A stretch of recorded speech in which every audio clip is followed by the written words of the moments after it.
नमस्ते बच्चों। आज हम एक नया पाठ देखेंगे। तो पहले मैं आपको कोई प्रश्न पूछता हूँ। आप कई पेड़ के नाम जानते हैं? हाँ। हाँ, बताइए। पीपल, नारियल, आम, बरगद, अशोक। ठीक है, ठीक है। बहुत सारे पेड़ के नाम आप जानते ही है, लेकिन बच्चों देखो, जिस तरह हम एक दूसरे को सहायता करते हैं मनुष्य, उसी तरह इस निसर्ग में जो कोई चीज है, वह हर चीज, चाहे पेड़ हो, पशु हो, पक्षी हो, सब एक दूसरे को सहायता करते हैं, मदद करते हैं। तो ऐसे एक पेड़ के बारे में आज हम जानकारी देखेंगे। कविता है पन्ना क्रमांक 13, आपको निकलना है। पद्य 9, पद्य का नाम है नीम। यानी नीम के पेड़ के बारे में इस कविता से जानकारी हमें देखना है। तो देखो, नीम का पेड़ क्या है। तो नीम हमारे देश में एक जाना माना पेड़ है। नीम का पेड़ क्या है? जाना माना, यानी बहुत उसे महत्व है। वो आयुर्वेदिक भी उसे माना जाता है, दवा के लिए भी यह पेड़ बहुत सारा उपयुक्त तो होता है। ये जाना माना पेड़ है, यह कई तरह से हमें उपयोगी भी है। तो इस कविता में नीम की उपयोगिता क्या है, नीम हमारे लिए किस तरह उपयोगी है, यह इस नीम कविता के माध्यम से देखेंगे। तो चलिए, किताब खोलिए, पन्ना क्रमांक 13, पद्य क्रमांक 9, नीम। तो इसके कवि है लता पंत। तो इस कवि ने इस कविता जो लिखी है, लता पंत जी ने, तो इसके बारे में, इस कविता के कई शब्द जो होते हैं, ये मैं आपको साथ ही साथ कविता के साथ मैं आपको बताता भी हूँ, और पहले भी मैं बताता हूँ। तो पहले हमें देखना है शब्द ओझा, यानी झाड़ फूक करने वाला व्यक्ति, जिसे वैद्य कहा जाता है। आज के जमाने में तो डॉक्टर है, डॉक्टर पढ़े लिखे होते, लेकिन ये जो ओझा है ना, वो पेड़ पत्ते से दवाई बनाते हैं और लोगों को देते हैं। ऐसे लोगों को ओझा कहा जाता है, झाड़ू फूक करने वाला व्यक्ति। ठानना, इसका अर्थ होता है निश्चय करना, दृढ़ संकल्प करना। शीतल का अर्थ होता है ठंड। तो और कोई जो कोई शब्द कठिन होंगे तो मैं आपको बताता हूँ। तो देखिए, यह कविता की शुरुआत, यानी हर एक पंक्ति का मैं अर्थ आपको बताता हूँ। पहले मैं कविता पढ़ूंगा और बाद में आपको ध्यान देना है। ना मैं डॉक्टर, ना मैं ओझा, ना मैं वैद्य हकीम, मैं तो केवल एक पेड़ हूँ, नाम है मेरा नीम। मेरी सूखी पत्ती डालो, उन्हीं कपड़े अनाज बचा लो, सूखी पत्ती के धुएं से मक्खी मच्छर दूर भगा लो। घनी पत्तियों के कारण, घनी घनी पत्तियों के कारण शीतल है मेरी छाया, गर्मी और थकान मिट्टी जो मेरे नीचे आया। नहीं काटना मुझको तुम, मैं इतने सुख दे देता, सूरज की किरणों से मिलकर हवा शुद्ध कर देता। सूरज तारे धरती चांद की, जब तक चले कहानी, हमेशा सबको सुख देने की है मैंने मन में ठानी। तो यह बच्चों कविता मैंने पढ़ी है, आपको भी कविता कंठस्थ करनी है और बड़े हाव भाव के साथ भी आपको गाना है। हाँ? तो इस पेड़ के बारे में थोड़ी सी हम जानकारी देखेंगे। यानी भूत प्रेत ओझा जैसे अंधविश्वास पर चर्चा हम करते ही हैं। हम मानते नहीं, विज्ञान युग में भूत वगैरह मानना नहीं चाहिए, भूत नहीं है। फिर भी कई पुराने, यानी हमारे बुजुर्ग लोग हैं, वे आपको कहानी बताते हैं। देखो, ऐसा कहा जाता है, आप कोरोना की छुट्टी है, आपको, आप घर में बैठे, लेकिन कई बच्चे खेलने के लिए घर से बाहर जाते हैं, तो अपने घर से थोड़े नजदीक एक पेड़ है, नीम का पेड़। तो आपके घर के बुजुर्ग लोग बताते, ए नीम के पेड़ के पास मत जाओ, वहां भूत है। क्योंकि एक पुराने से कही हुई एक घिसी पिटी कहानी है। तो ऐसे आपको नहीं मानना चाहिए। लेकिन नीम का पेड़, जो बच्चों नीम के पेड़ के सहवास में रहते हैं, जो लोग उसके सहवास में रहते हैं, उसका आरोग्य बहुत ही अच्छा रहता है। थोड़ा सा कड़वा है नीम। देखो, आपको मालूम है, आप डॉक्टर के पास जाते हैं, डॉक्टर आपको गोलियां देता है, दवाएं देता है, तो कई गोलियां, कई दवा थोड़ी सी कड़वा होती है, लेकिन हमारे स्वास्थ्य के लिए अच्छी होती है। उसी तरह नीम थोड़ा सा कड़वा है, लेकिन हमारे लिए बहुत ही उपयोगी है। वो कैसा उपयोगी है, ये हम इस पद्य के माध्यम से देखेंगे। देखो नीम क्या कहता है, ना मैं डॉक्टर, ना मैं ओझा, ना मैं वैद्य हकीम, मैं तो केवल एक पेड़ हूँ, नाम है मेरा नीम। यानी मैंने बता दिया ओझा का अर्थ झाड़ फूक करने वाला व्यक्ति, वैद्य जिसे कहा जाता है। वैद्य हकीम यानी चिकित्सक करने वाला, हाँ, चिकित्सक जिसे कहा जाता है, चिकित्सा करने वाला, जो हमारी तबीयत बिगड़ जाती है ना, जो तब जो जांच करता है हमें, उसे हकीम कहा जाता है। आज के जमाने में वो तो डॉक्टर है। तो पेड़ ने कहा है, ना मैं डॉक्टर, ना मैं ओझा, ना मैं वैद्य हकीम, मैं तो केवल एक पेड़ हूँ, नाम है मेरा नीम।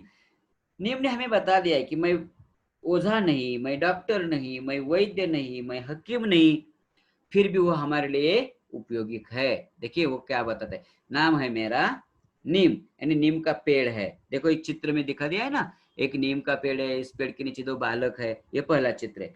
दूसरा चित्र में क्या बता दिया, देखिए दूसरे चित्र में एक डिब्बा, दो डिब्बे खोले हुए दिखाई देते हैं, वहां नीचे वालों के कपड़े व्यवस्थित ऐसे रखे हुए है। तो नीम का उपयोग वहां भी कैसा होता है, देखिए, मेरी सूखी पत्ती डालो, उन्हीं कपड़े अनाज बचा लो।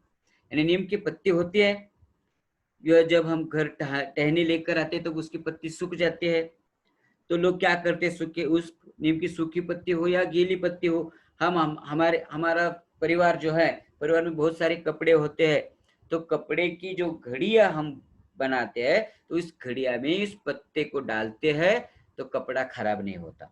घर में बहुत सारे अनाज होते हैं, अनाज के डिब्बे होते हैं, भरे रहते हैं, तो इसे कोई कीट ना लग जाए, इसलिए उस पत्ते का उपयोग भी हम करते हैं। तो नीम ने कहा है, तुम अनाज बचा सकते हो, आपके कपड़े बचा सकते हो। कैसे बचा सकते हो, तो उसकी जो सूखी पत्ती है, यह पत्ती आपके ऊनी कपड़े में, अनाज में डालो, और सूखी पत्ती के धुएं से, यानी आपके घर में, आपको मालूम है शाम के वक्त तो मच्छर आते हैं, तो हम क्या करते हैं, कछुआ जलाते। तो कछुआ के विज्ञापन आपने देखा है। और एक विज्ञापन और भी टीवी पे देखते हैं आप, एक बालक कहता है अपने पिताजी को, पिताजी इस सारे शहर के गुंडे आपको डरते हैं, लेकिन एक कछुआ नहीं डरता। तो माँ बताती है, ये कछुआ सिर्फ अगरबत्ती को डरता है। तो इस अगरबत्ती में क्या होता है, इस अगरबत्ती में इस कड़ुआ कड़ुआ जो पत्ते हैं नीम के, इस पत्ते का अंश होता है। इसलिए पेड़ ने कहा है, मेरी सूखी पत्ती डालो, उन्हीं कपड़े अनाज बचाओ। यानी सूखी पत्ती नीम की अपने कपड़े में डालने से, अपने अनाज में डालने से क्या होता है, अनाज बच जाता है, अनाज को कीड नहीं लगती, कपड़ों को भी खराबी नहीं होती। सूखी पत्ती के धुएं से, यदि सूखी पत्ती नीम की अपने घर में जला दी, तो घर में होने वाले मक्खी मच्छर दूर भाग जाते हैं, आपको सताते नहीं। यह नीम की पत्ती हमारे लिए इस तरह उपयोगी होती है, ऐसा नीम ने हमें कहा है। और तीसरा दृश्य देखिए क्या है, तीसरा दृश्य है, एक आदमी है, वो पेड़ के नीचे आराम से सोया है। तो पेड़ क्या कहता है, देखिए, घनी पत्तियां के कारण शीतल है मेरी छाया। आप सारे पेड़ देखो, सबसे ज्यादा घना पेड़ नीम का होता है, उसे ज्यादा टहनियां होती है, ज्यादा पत्ते होते हैं ज्यादा, और इस घनी पत्ती के कारण उसकी जो छाया है, छाया ने साया, सावली ज्याला आपण म्हणतो, छाया शीतल है, शीतल यानी ठंड, मैंने आपको बता दिया, कूल। यानी हर एक पेड़ के नीचे जाकर आप अनुभव कर सकते हैं गर्मियों के दिन में कौन से पेड़ के नीचे आपको बहुत ही आराम मिलता है। तो नीम का जो पेड़ है, इस पेड़ के नीचे आपको ज्यादा ठंड लगता है। घनी पत्तियों के कारण यह हमें शीतलता मिलती है। घनी पत्तियों के कारण शीतल है मेरी छाया, गर्मी और थकान मिट्टी जो मेरे नीचे आया। देखो वो आदमी पेड़ के नीचे सोया है, तो पेड़ ने क्या कहा है, जो मेरे पास आता है, जो मेरे छाया के नीचे आता है, उसे क्या होता है, गर्मी और थकान से आराम मिलता है, थकावट मिट जाती है उसकी, उसे आराम मिलता है, शांतता मिलती है।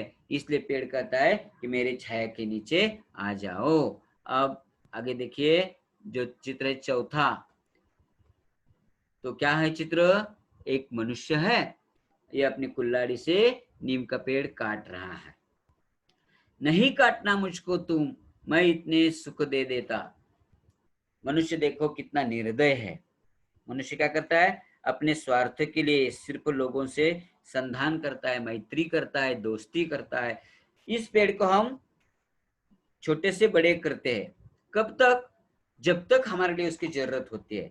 जब ये पेड़ पत्ते नहीं देते, छाया नहीं देता, फल नहीं देता, तब हम क्या करते हैं? उसे काटते हैं हमारे उपयोग के लिए। वो पेड़ हमें कुछ नहीं कहता। तो नीम को आदमी काट रहा है, तो नीम के पेड़ ने क्या कहा है? नहीं काटना मुझको तुम, मैं इतने सुख दे देता। मैं आपके लिए बहुत सारा उपयोगी हूँ, मैं आपके लिए इतना सुख देता हूँ, फिर भी तुम मुझे काट रहे हो। नहीं काटना मुझे, मैं आपको सुख दे देता। सूरज की किरणों से मिलकर हवा शुद्ध कर देता। क्या कहता है नीम ने कहा है? सूरज के किरणों से, यानी सूरज की किरणें जब इस नीम के पत्तों पर आती है ना, तब इस मंडल में, इस वायुमंडल में जो कोई अशुद्ध हवा है, इस अशुद्ध हवा को यह शुद्ध बना देता है। और यह शुद्ध हवा हमारे जीवन के लिए बहुत ही आवश्यक है। आज कोविड-19 में आपको मालूम है, आप सुनते ही है, बहुत सारे पेशेंट, मरीज जो है ऑक्सीजन के कारण मर गए हैं। और ये शुद्ध ऑक्सीजन देने का काम वो नीम का पेड़ करता है। तो कितना उपयोग है नीम का पेड़, है ना? तो इस नीम के पेड़ ने कहा है, नहीं काटो मुझको तुम, मैं इतने सुख दे देता। सूरज की किरणों से मिलकर हवा शुद्ध कर देता। इस वातावरण में जो कोई जीव जंतु है, इस जीव जंतु को नष्ट करने का काम ये सूरज की किरणें उसकी गर्मी से छोटे छोटे जीवों को नष्ट कर देता है। उसी तरह इस किरणों के साथ यह नीम के पत्ते भी शुद्ध हवा बना देते हैं, और आपको यह शुद्ध हवा मिलती है नीम के पेड़ से। इसलिए पेड़ ने कहा, सूरज की किरणों से मिलकर शुद्ध हवा कर देता। आखिरी चित्र है, देखिए क्या है चित्र? एक पेड़ के नीचे पशु बैठे हैं, गाय है, कोई कुत्ता हमको दिखाई देता है। इसी तरह ये चित्र दिखाई देता है, सूरज है। तो क्या कहता है देखिए, सूरज तारे धरती चांद की, सूरज तारे धरती चांद की, जब तक चले कहानी, यानी इस सृष्टि पर अमर कहानी किसकी चलेगी? मनुष्य तो अमर नहीं है। मनुष्य आज है तो कल नहीं हो सकता है, मर भी जा सकता है। लेकिन सूरज तारे जो है, चांद, यह अमर है। जब तक उनकी कहानी चलेगी तब तक मैं लोगों की सेवा करूंगा, ऐसा नीम ने ठान लिया है।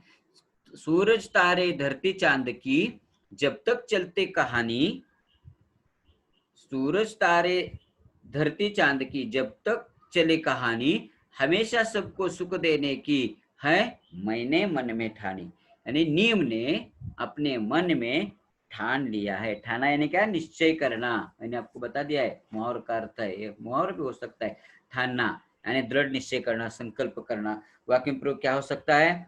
मैंने परीक्षा में अच्छे अंक पाने का मन में ठान लिया है।